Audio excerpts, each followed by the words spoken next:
Faleminderit kryesues. Tash po fillojnë nga një çështje tjetër. Fatkeqësisht, kështu funksionon demokracia në Kosovë. Kështu edhe merren ligjet, kështu sundohet vendi. Kështu mendohet pesët përpara kur pozita del jashtë, nuk qëndron në sallë me të njëjtin qëllim, me të vetmin qëllim që të mos ketë korum. Kjo është e jashtëzakonshme. Po le të mbetet ndërgjegjjen e atyre që udhëheqin vendin. Ata duhet ta ndjejnë veten përgjegjës para këtij populli dhe para këtij vendi.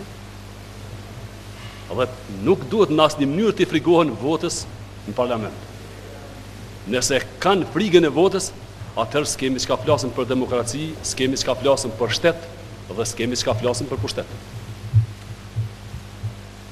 Të nderuar deputet, ju falenderoj për diskutimet shumë konstruktive e nderuara ministre.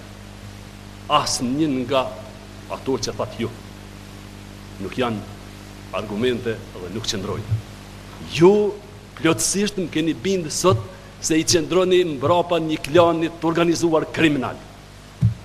Dhe unë publikisht kërkoj shkarkimin e juj nga qeveria, sepse vendi im edhe populli im dëshiroj të ketë qeveri të popullit që i shërben interesave të popullit dhe të vendit. Për këtë arsye,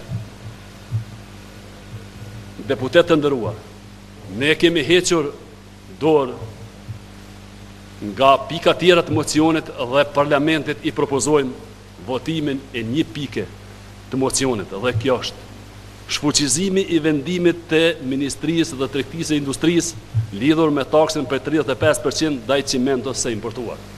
Nuk do të heqim dorë nga votimi i kësaj pike të mocionit dhe do të insistojmë në moment që të ketë forum në këtë parlament të votohet. Nëse nuk do të ketë, atëherë do të shkojmë pushime pa pas korum në këtë parlament. U përmend çështja se kryeministri e pat një bisedë me mua, është shumë e vërtetë.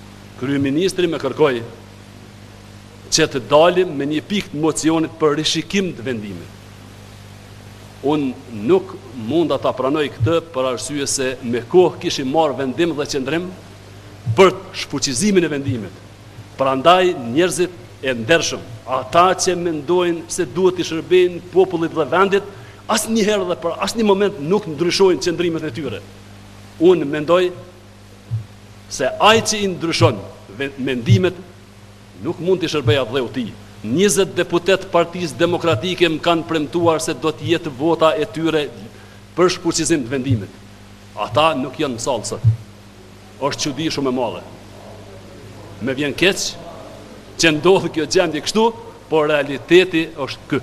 Faleminderit edhe një herë dhe po pres derisa parlamenti ta ketë kvorumin për ta votuar këtë pikë të mocionit. Faleminderit.